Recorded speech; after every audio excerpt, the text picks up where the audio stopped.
Sir opposition हमेशा शिकवे करती है कि महंगाई का तूफान बर्पा हो गया, मईशत तबाह होगी, गरीब से रोटी का नवाला छीन लिया गया।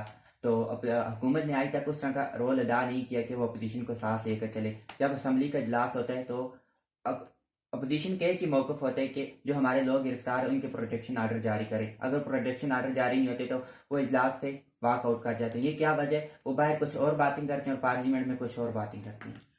देखिए, असल चीज़ क्या है, ये हुकूमत की ये गलती ज़रूर है कि हुकूमत को ऑपोजिशन के साथ एक वर्किंग रिलेशनशिप रखनी चाहिए।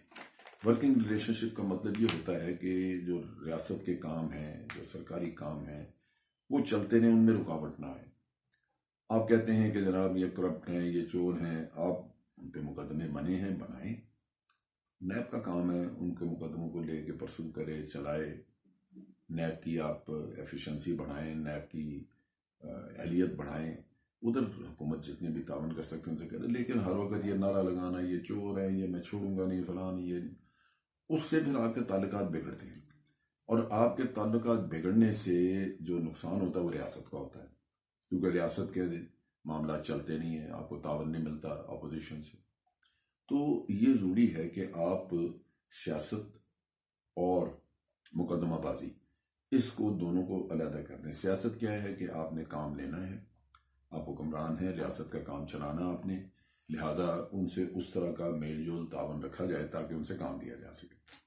तो एक तो ये हुकूमत की दुश्वारी है। दूसरा ये है कि जो एक जनरल प्रॉब्लम है हमारी, वो ये है कि ये जिनको हम लीडरान कहते हैं, जो सियासत में आए हुए हैं लोग, बदकिस्मती ये है कि हुकूमत तो उन्होंने करनी है।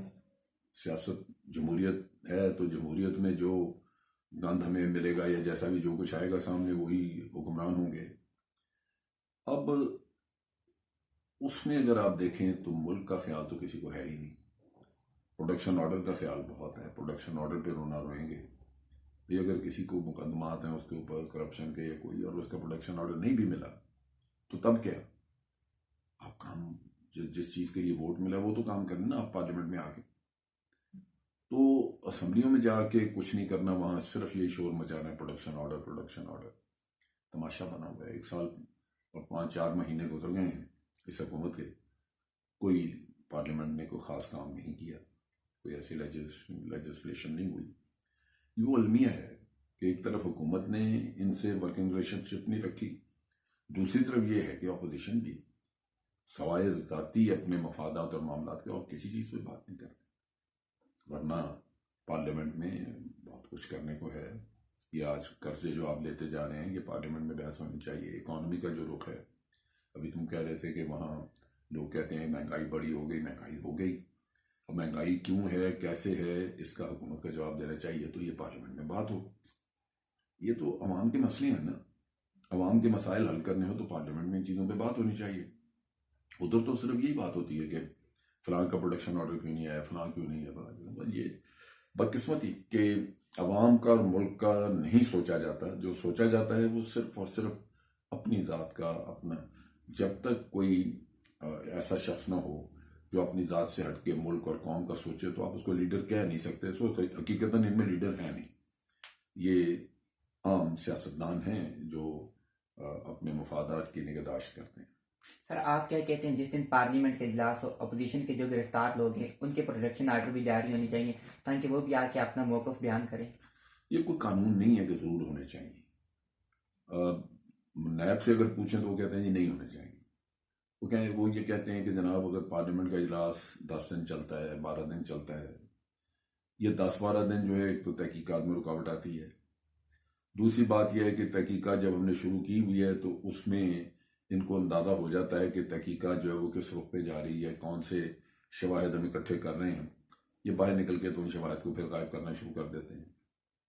फिर ये है कि आके तकरीरें करते हैं पार्लियामेंट में अपनी बेगुनाही की, और उसके तो पब्लिक का ओपिनियन ख़राब करना शुरू करते हैं। नैब कहते हैं जी हमारे लिए तो बड़ी दुश्वारियां बन जाती हैं। तो अगर एक आदमी के ऊपर इल्ज़ामात हैं तो उसको ज़रूरी तो ये है कि वो पहले इल्ज़ामात अपने क्लियर करे, फिर आए वहाँ पे।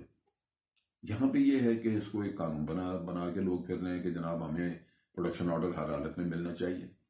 हाँ, अगर कोई सियासी मुकदमा हो किसी पे, कि जी फलां बंदे के ऊपर सियासी मुकदमा बन गया है, उसने पैसा नहीं खाया, कुछ और नहीं किया, कोई ऐसे, यानी जो कवानीन है ना, उनमें आप देख लीजिए कि एक आदमी कत्ल करता है पकड़ा जाता है, एक आदमी अगवा करता है पकड़ा जाता है, एक आदमी डाका मारता है, चोरी करता है पकड़ा जाता है। ये जुर्म है, इनमें प्रोडक्शन ऑर्डर हकीकतन मिलने नहीं चाहिए। इसमें लोगों को एक मुजरमाना काम जिसके इल्ज़ाम उनके ऊपर है, जो ताज़ीरात पाकिस्तान के तहत जिसमें सख्त सज़ाएं दी जा सकती हैं, उन मामलात के लिए ज़रूरी है कि पहले वो आदमी, वो इंडिविजुअल अपने आप को बरी करवाए और फिर आए पार्लियामेंट में। उसके लिए प्रोडक्शन ऑर्डर मांगना, रोना धोना तो ज्यादती है। लेकिन यह है कि आपने सियासी कैदी पकड़े होते हैं। बात यह है कि एक आदमी ने तकरीर की, अब उसने तकरीर की, आपने कहा जी कि तकरीर में इसने ये इल्ज़ाम लगाया, झूठे इल्ज़ाम लगाया, इसको गिरफ्तार कर लिया। ये सियासी कैदी, उसका प्रोडक्शन ऑर्डर होना चाहिए। अगर कोई किसी के ऊपर कोई ऐसा मुकदमा है जो कि मतलब जिसमें किसी का हक नहीं मारा हुआ, कोई कत्ल नहीं किया, कोई किसी को अगवा नहीं किया, कोई चोरी नहीं, डाका नहीं, तो वो बाकी मुकदमात इस नौयत के होते हैं कि उनमें इंडिविजुअल का कैरेक्टर जो है वो नहीं इफेक्टेड। डिसिप्लिन की बात आ जाती है कि जी इन्होंने जुलूस निकाला, दफ़ा 144 थी, उसमें ये जुलूस नहीं निकाल सकते थे, इन्होंने जुलूस निकाला, दफ़ा 144 तोड़ी, इनको पकड़ लिया। या इनको जैसे इमरान खान पे मुकदमा बना कि जिन्होंने टेलीविजन स्टेशन पे हमला किया, तो इस तरह के हैं, जो पुलिस पे हमला कर दिया, टेलीविजन स्टेशन पे हमला कर दिया, पुलिस के साथ हाथापाई की। ये केसेस हैं जो सियासी नौयत के होते हैं। इनके लिए प्रोडक्शन ऑर्डर देना कोई मसला नहीं है, वो दें, आके वहां बात करें इंडिविजुअल। लेकिन ये जो घिनौने किस्म के ताज़ीरात पाकिस्तान के केसेस हैं, वो तो ख्याल है कि उस पर प्रोडक्शन ऑर्डर होना तो नहीं चाहिए। लेकिन ये लोग लड़ते हैं उसके लिए कि जी प्रोडक्शन ऑर्डर नहीं मिला फलां का, लिहाजा हम बाइकआउट कर रहे हैं। आवाम की फिक्र ही कोई नहीं। सर, अगर आसिफ अली जरदारी भी बाहर जाने में कामयाब हो जाते हैं, नवाज शरीफ और असाकदार पहले से ही बाहर हैं, मरियम नवाज भी बाहर जाने की तैयारियों में है, क्या इस निज़ाम में रहते हुए आज पाँव नहीं बांधेंगे? देखिए, मरियम भी जाएगी अभी से ही। जो उनके पार्टी के लोग हैं वो भी, और दूसरे जर्नलिस्ट वगैरह कई बड़ी बातें करते हैं हमदर्दाना कि जी उनको जाना चाहिए, उनका बाप बीमार है, बेटियां की बड़ी मोहब्बत होती है, बेटियों ने बड़ा करना होता है, ये है वो है। भाई वो बेटियों ने करना होता है तो बेटे भी तो है ना वहां पे, 2 बेटे वहां रखे हुए हैं, वो कर रहे हैं, भाई है, सारा हकीकतन तो खानदान वही है। तो असूलन तो कोई जवाज नहीं उसके जाने का। लेकिन ये है कि सिस्टम हमारे मुल्क का ऐसा है, जैसे मैंने कहा कि ये मुजरिम की बड़े मुजरिम की, इन्फ्लुएंशियल मुजरिम जो होता है, इन्फ्लुएंशियल करप्ट जो है, जिसने मेगा करप्शन की होती है, उसको बहुत हेल्प करता है ये सिस्टम। उसके लिए हमदर्दी भी बहुत होती है, उसके लिए हर तरह के जवाब ढूंढे जाते हैं उसको किसी न किसी तरह फ़ायदा पहुंचाने के लिए। तो वो जवाब आजकल ढूंढे जा रहे हैं। मरीम भी जाएगी, जरदारी भी जाएगा, सब जाएंगे।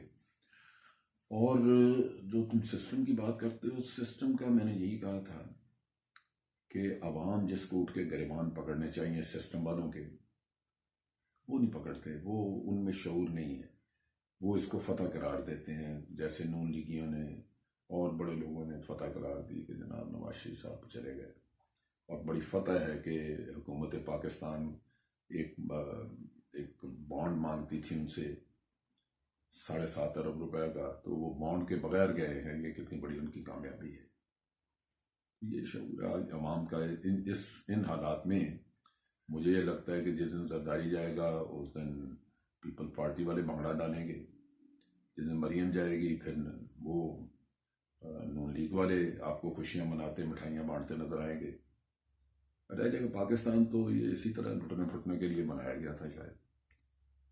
सर, चीफ इलेक्शन कमीशन की मुद्दत ख़त्म होगी। 6 दिसंबर के बाद चीफ इलेक्शन कमीशन का ओहदा गैर फाल हो गया। हमारे सियासतदान चीफ इलेक्शन कमीशन की तैनाती पर मुतफिक क्यों ना हो सके? देखो, उसमें भी यही दुख है। हकीकतन अगर जजेस को हम देखें, और जज जो हैं ये कभी भी मुतनाज़ा नहीं होने चाहिए। अगर हुकूमत कहे कि जनाब मैं फला फला जज को हम लगाना चाहते हैं, तो जो हाई कोर्ट का जज रहा हो, जिसने या सुप्रीम कोर्ट का रहा हो, उसने एक इंसाफ दुनिया में दिया हो लोगों को, तो फौरी तौर पे ऑपोजिशन को भी कहना चाहिए कि जनाब ये आपने जज साहब का नाम दिया, बिल्कुल ठीक, ये लगा दें इनको चीफ इलेक्शन कमीशन।